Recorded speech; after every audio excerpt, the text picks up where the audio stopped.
Hey, dude. Hey man, how are you? I'm good. I'm good. So we We missed we missed the show yesterday, our first show we missed. And I was pretty ill yesterday, and you hurt yourself. It was it's a weird mix of injuries and illness. So sorry to everybody who was waiting for the show, but yeah, we're but back. yeah, it's gonna happen. Life, family, vacations are gonna get in the way of the show. Yeah, Um, yeah, but we're back. yeah, We're a night show today. How are things? things are good. We had a really great week last week. Like, I mean, I've talked about like we got some really great traffic from some of the writing I've done, and like last week was also the highest positive customer growth number we've done yet since I took over. So it was like really exciting week last week. Um, so yeah, still kind of coming off the high of last week. That was a lot of fun. Do you attribute that to the writing that Huffington Post stuff? I don't know. It's tough to say because like we also released like the inbox stuff too. So um, it's tough. I don't know. There's a lot of variables happening right now, so it's like impossible to tease some of the reasons things are working out or not working out. Sometimes, like I don't like it wasn't just Huffington Post, but on the Medium side was blowing up, and then I got new Quartz. But then I also, yeah, like I said, we released the inbox. Was it last week or just a week and a half ago? And people have been really excited to use that. I'm trying to look at like traffic sources, but I've also gotten in the habit of like we've got bulk email almost ready, and I've been using bulk email like every day to message new account owners, and Uh-huh. I give them like a really nice personal like message. I say personal, and it is sort of personal. I mean, I send it out to a lot of people based on the template using the new bulk email system in Highrise, but it's always different every day. I base it on the stuff that is going on. Right. Um, what's going on today, what's going on, what happened this weekend. So I try and make it nice personal. And I've gotten some like really great feedback about it. So it could be just a combination of all of these things going on. Well, hey, whatever the hell it is, figure Yeah, it out or don't, but just keep keep doing it, right? yeah. But yeah, it's tough. I don't know. Sometimes it's really tough to kind of figure out why things are working well and then why things are not working well. It's really, I don't know. It drives me nuts sometimes. I could stare at analytics and graphs and traffic sources, and I don't always end up with something. Yeah, it's one thing to even A/B test, and you can like one headline works versus another, but I've always wondered like why, why is that better? Like, let's say you run two headline tests or something, and one clearly outperforms. Like that's great. Like we should run with the one that works. But I'm always like, why? What is it about that headline that works? Is it actually that headline, or is it the headline combined with that subhead, or is it an emotional appeal, or is it a rational appeal? Like what is it about that headline that worked? I'm always just curious about how someone feels about something after they read it, and that sort of stuff. So that's always it's always fun I mean, and it's hard to get those answers. Like in order to get those answers, you have to talk to every single one of those people, which is just not reasonable or possible if you're talking about thousands of people anyway. So some of these Yeah. things you just wonder, and you have theories, but you just don't really know. So I have to imagine that in your case, the added or the publicity had to play a role in that, and just exposure and people hearing about you for the first time or whatever. Yeah. Had to imagine. Yeah. I think so. I mean, I also think we're putting out some stuff that like I think people are getting like really excited about. Like the inbox thing like helps people like they're doing all these integrations with Highrise with all this other stuff, and a big Yeah. one is like help desk. So now it's just like, whoa, now I get more value out of the money I spend on Highrise every month. That's awesome. Now Yep. I don't have to like spend more at this other place. And I think they're really excited about that. Yeah, it's interesting. I'm seeing we got some interesting feedback so far on Basecamp 3, which we launched today officially to everybody. Um, some of the real like I was kind of hoping this would be some of the feedback, which is people feeling a sense of relief that they don't have to use a bunch of separate tools. That they don't have to like, and I wrote this up today in my sort of post announcement. I've been talking to people, and people are duct taping together solutions with a bunch of different tools. In some cases, just an integration is enough, but um, I feel people feel like they're spreading themselves all over the place with these different tools, and it's hard.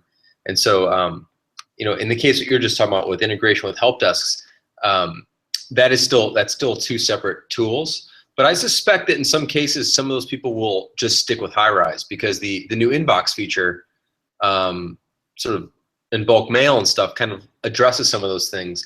And you're going to find that it's 80% good enough for most of the people. And they might just be like, why am I paying 2 bills? Like, why am I, I'm getting a little bit of value out of this other thing, but is it really worth it? So I think you'll be seeing some of that coming. Yeah, yeah. And so people, we've been sending, I've sent now like only a couple hundred invites to use the new bulk email tool.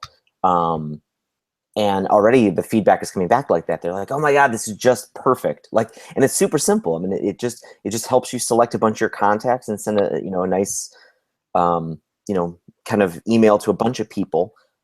Using our template system and stuff. But it's like it doesn't have the fancy template editor. There's no like really well designed. But I've been noticing people have been sending me like what they've sent, and it's usually just simple stuff. It's just like, "Hey, just wanted to follow up," or "Hey, we've got this thing that's going on sale soon." Like, they don't need the fancy templates and things. So it's like 80% of the other tools, and that's perfect for them.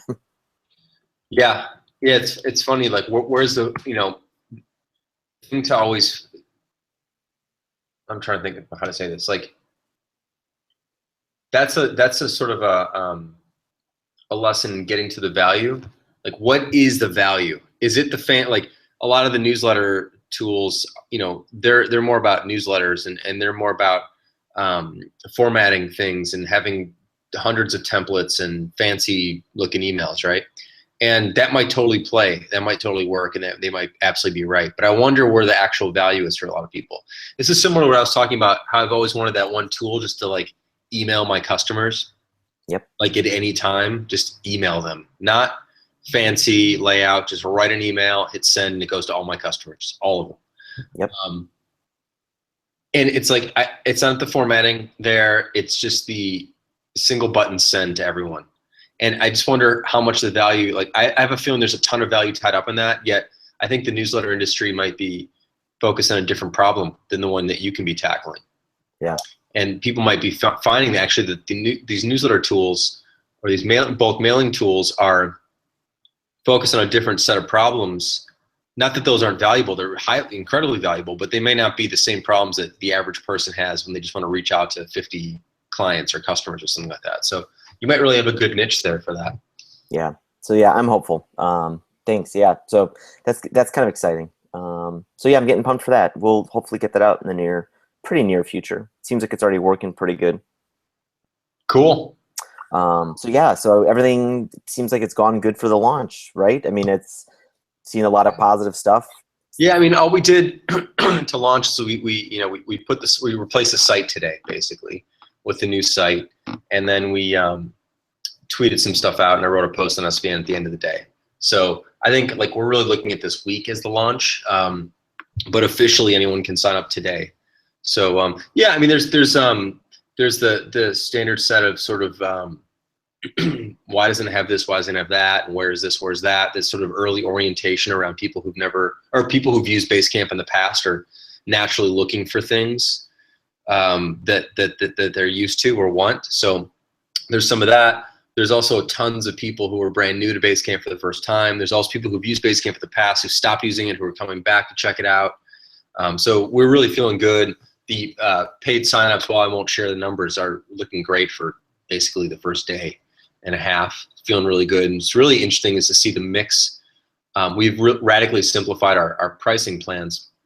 We used to, and I've talked about this a few times on the show, we used to have like tiers broken down by projects, and there was like 5 different tiers, and it was unclear which one you would want to pick because you didn't really know how many you would need and the whole thing. We've simplified that by every package we have, and there's only 3 now, primarily just 2. Includes unlimited Basecamp, so you can make as many as you want, and the differentiation is clear based on role. So it's like Basecamp for us, for internal teams, and Basecamp with clients for people who do client work. And the mix has been really interesting. A lot of people on the client plan package, which is really, really good to see, because that's kind of our bread and butter. A lot of customers use Basecamp for that. So it seems like that's lining up nicely with our with what we're hoping to see. So anyway, it's exciting. The other thing that was really exciting is the support team was really pumped today. They actually, let me go look this up really quick. Super great response times. Yeah, they let me just go find this post here. They so last time around, when we launched BCX, so Basecamp 2 today, it was taking us about 24 hours to get back to people. That was just sort of the state of our support at the time. And today we answered about 800 emails. We sent out about 1,400 responses altogether. So huge day, way larger than average. And our response time, median response time was 2 minutes. So 4 years ago, it was 24 hours to get back to people. Today, 2 minutes on the busiest day we've had in years and years and years. So very, very fired up. In fact, it says here, I'm looking at stats some more, 99.14% of emails were resolved within an hour. So of all cases opened, not only was the median response time 2 minutes, but resolution was within an hour. And that means that sometimes people respond and go back and forth, and we respond. It takes them 7 minutes or 10 minutes or 25 minutes to get back to us. We get back to them and resolve the problem. So within an hour, nearly 100% of the cases were resolved. People were getting responses in 2 minutes. A huge spike in emails, and we still handled that really beautifully. So I'm really proud of our team. That's kind of a exciting moment because support had a lot of natural anxiety around a launch day and transition questions and difficulty because there's a huge spike in emails on that first day. So very pleased with that. What are your plans now for kind of the process with rolling out? Like obviously bug fixes, you guys will be just getting those kind of out ad hoc and you know, just making sure obviously the worst ones are prioritized correctly, but like the new features now, like you know, are you going to kind of stay on a cycle that you guys have kind of started now, or are you going to kind of bunch stuff up and do, you know, big releases every few months, or what's that look like for the future? Yeah, I think the plan is to sort of let the dust settle for probably the next few weeks at the very least. So spend all of our time and all of our energy on plugging holes and fixing bugs and sort of performance improvements and all the little things that you just kind of want to get your house in order.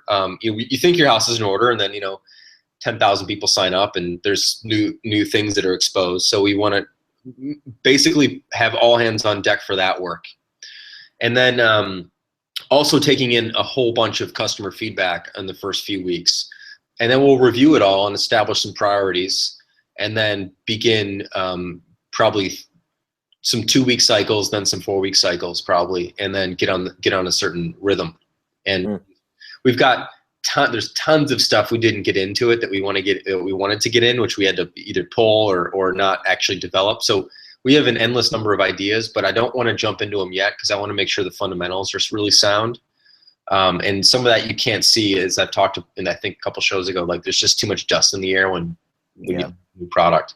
So we're gonna kind of wait for that to settle, review priorities, fix a bunch of little small things that are lingering, and then set out to decide what the next stage of first initial major releases are, then get on this rhythm that we've been inspired by your work, try to do like monthly major releases and hopefully more frequent than that if we can. Awesome. Thank you. Yeah. So I'm excited for that. We've got a lot of really cool stuff planned for the client side feature, which is what client services firms use. Some really cool stuff there. Some really nice, even though we just launched new Basecamp 3, I want to completely redo to-dos like from the ground up again. I feel like we made a better version of Basecamp's to-dos, but I want to just make to-dos better across the board in a variety of new ways. So we're going to kind of explore that. Also going to start to do some work on allowing people to migrate from a previous version of Basecamp to Basecamp 3. So in a few months, we'll probably have, I don't know exactly when, but in 2016, we'll have that. And then tons and tons of new ideas and interesting integrations and a whole bunch of really fun stuff that we're looking forward to getting to, but we got to clear the decks first, basically. Yeah. For the to-do stuff that you think you'll change, like how, I mean, we don't have to get into this. This is a pretty deep topic. Like, how are you going to handle some of the backwards compatibility already? Like, did an API yet come out for Basecamp 3? We have an API, but it's not published. So we have one. We're consuming it all over the place in a Yeah. variety of ways, but it's just hasn't been published yet. We got to work on that as well. That's part of what we're going to do over the next month or so. Because I'm curious because like we're going through this problem right now where you and I have gone over this kind of prototype of a very simple way of adding more stages to deals in high rise. This is a very common aspect point that people kind of focus on. They want more power out of deals in high rise. I'm struggling with this change. We don't have to do it again now. Maybe tomorrow or later this week we can go over the prototype again, just to Sure. kind of show like it's so simple and yet it's such a fundamental change to how high rise works right now that it's like kind of stressful to figure out how to even pull this off. Like just the fact, like here's just one example, like if we give people the ability to add their own stages, the API already has this concept of a one deal. So what happens if you've deleted the one deal, or what happens if you rename the one deal to something that doesn't mean one anymore? Right. There's there's all these third parties that are depending on that kind of having meaning or that existing. And so that's just an example. Like, do you just communicate like, well, if you change this, you might just screw up any integrations you have? It's just a weird thing. I don't quite know what to do with all of these things that are kind of solidified around pending won or lost to be able to change that. So that's a challenge we've got right now. Yeah, something we did with we've done before. I don't know if this would solve that, but it's basically um, have two versions of the API running simultaneously. So you have like version 1, which is what you have today, and apps that are currently integrated using that API can continue to use that API, and that API won't break anything. So it won't like allow data to get through that is bad for the integrations. And then Yeah. you can have a new API for the new features, and then over time migrate those integrations over. So you just don't break anything for anybody, but at least like you don't want to break stuff, but you can kind of let it go on its own. Perhaps, I don't know. I'm trying to remember. We did this for we did this at one point too. I can't quite remember when we did this, but we had to depreciate one of the APIs and just sort of, because a lot, like hundreds of things were hooked into it, and we came out with a new API and just kind of had to let those other things continue to work on the old one. Yeah. The new one was just different. So I don't know. You might want to actually chat with David about that. He might have some good suggestions for you on how to make that work. For to-dos, what we're thinking about doing is the fundamentals will be similar, but the interface will be, that I have in my head at least, is radically different from what we have. Plus, you'll be able to add to-dos that aren't attached to lists. So this is something we've always had in Basecamp, where you like had to, if you want to just add some tasks, you have to like just make a list first, and then you get to put things on the list, and you can't just assign things to people. And so that just doesn't feel right to me. So I want to rethink that. There's also a really cool thing we have in Basecamp 3, which we haven't exposed yet, but it's built into the modeling, is that basically anything can be assigned to anybody. So you can even assign a message or a document or a file or a calendar event. You can just assign anything to anybody. We're only currently exposed assignments in to-dos, that you can assign a to-do to somebody, but technically you can assign a message to somebody. And so like I want to look at what that looks like and how that lines up. And so there's some really cool, interesting things I think we can expose. And I don't know if we'll do that stuff before we release the API. I don't know how that's all going to work. I actually don't know yet. But I would chat with David about the technical implications of the things you have in mind. He might have some really good ideas for that. Yeah. It's not, yeah. I mean, there are technical implications, but it's also just like design, like it's like, do you let people rename a concept of a deal that's won to just whatever they want? Or do Right. you try and keep this concept of winning a deal and losing a deal and a pending deal? Because because I have a lot more knowledge than just, it's not just as like, brain dead is like, I just want to add more stages, or I just want more things. Sometimes it's like, okay, what you really want to do is like stratify pending. Like you have a deal that Right. hasn't been won yet, and it goes through all these other stages. So it's basically pending is the thing that's like being renamed, not winning or losing. It's pending is too broad. Your pending deal goes from a lead to an opportunity to now we have a meeting with this person. Now they have a quote, like, and it's still all before won or lost. So it's interesting, and I don't. So it's also a design challenge. Maybe we should just be letting people rename pending. They can't add or rename anything. It's somehow stratifying pending somehow Right. because it changes our pricing too. Because like the pricing and subscriptions are all based on how many pending deals you have, not how many won or lost deals you have. So it screws with all of those hooks in our system. So it's a really fucked up thing to change right now. A good moment too to make some more radical sweeping changes and say like, maybe our business model is too complicated. Like, I don't know, I don't know. Not to make you more anxious around making major changes, but those are always good moments when it's like, God, this is attached to this and this is attached to this. Oh, fuck, this is hard. Now we're stuck. Let's just blow it all up and make it simpler.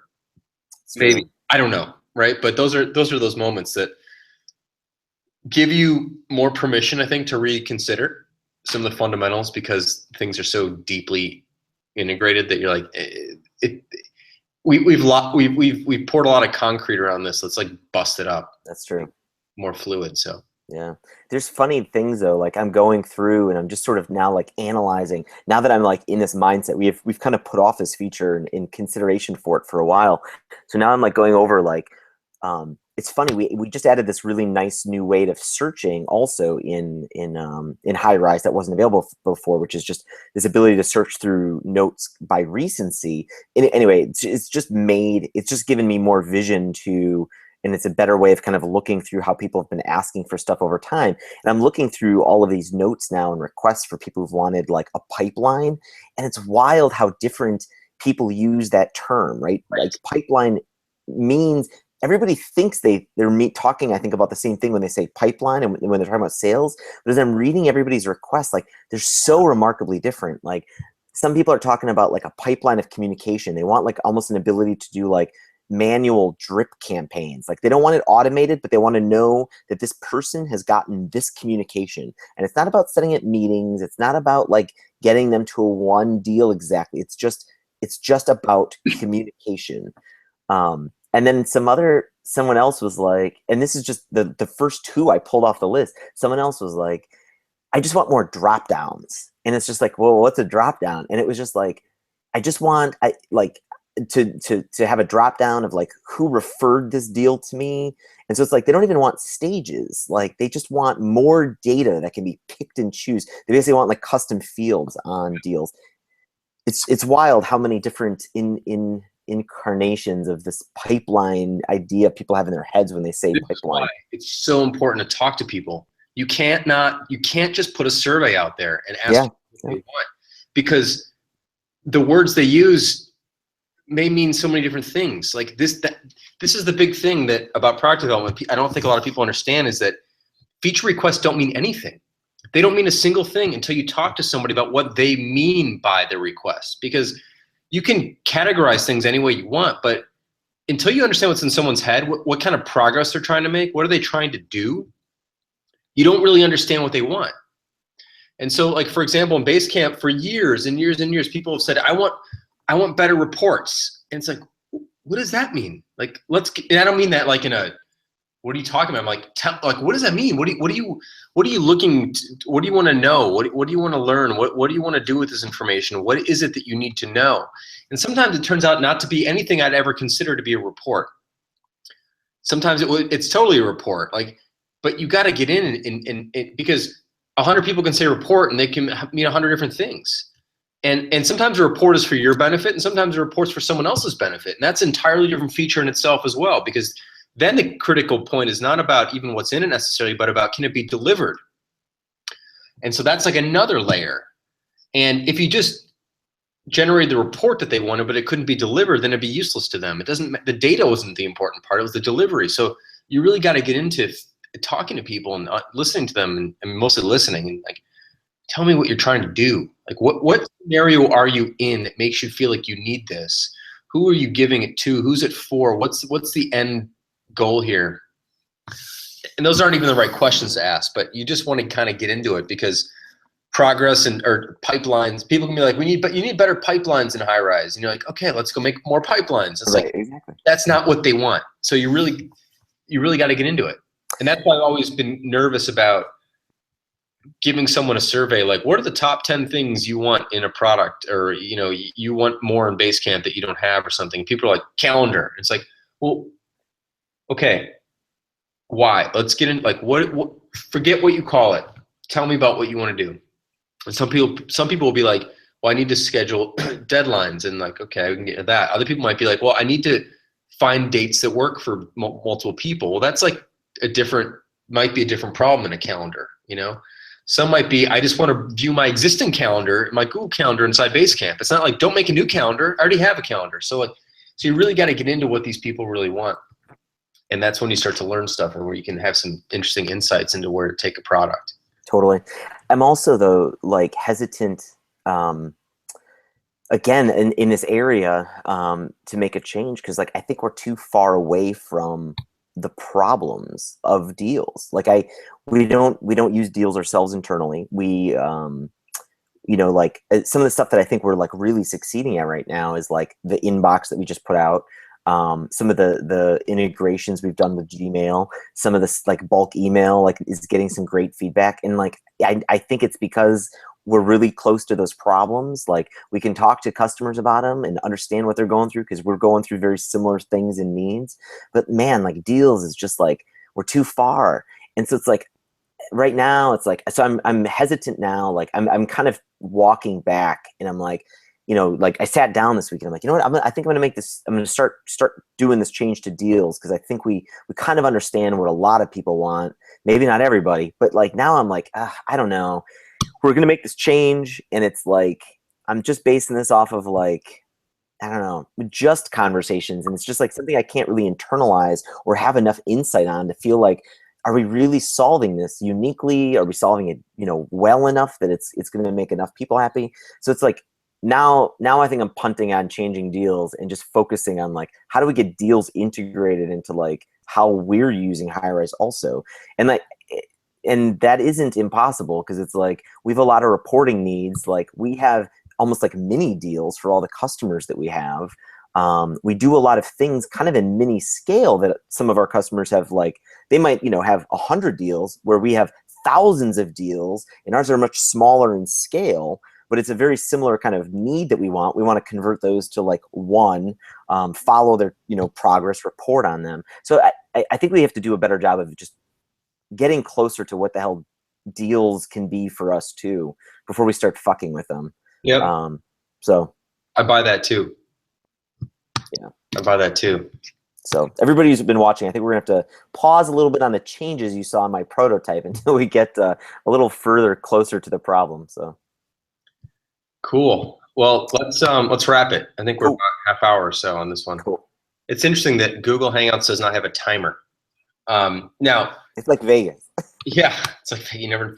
But it's interesting, like product decision wise. Like this is such a good example. Like here I am thinking like we're doing a half-hour show, so I want a timer, right? But I may be not. We're not the target. Like this, what we're doing right now is not necessarily the target for Google Hangouts. And I think it's important as a customer now for me to recognize that my needs here are like I'm asking for something outside of the norm.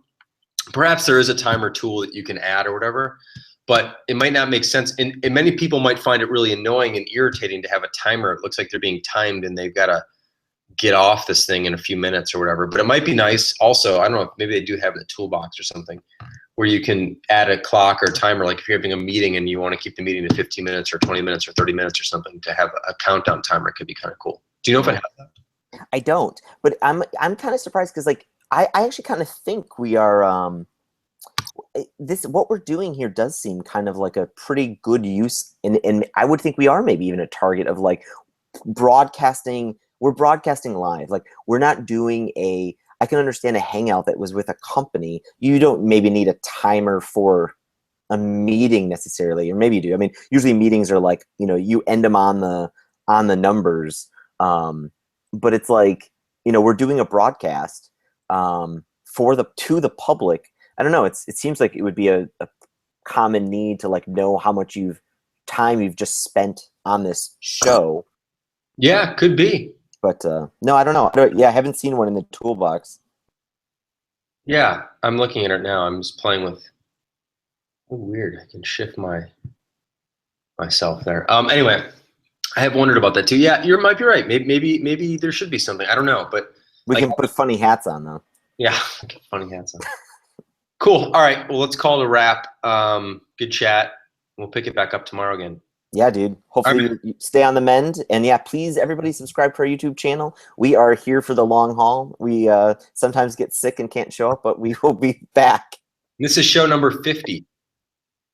So we've done it 49 days in a row with one break, and now we're back. So let's try and beat that record. Awesome. Cool. All right, dude. All right, I everyone. will talk to you later. Yep. Bye.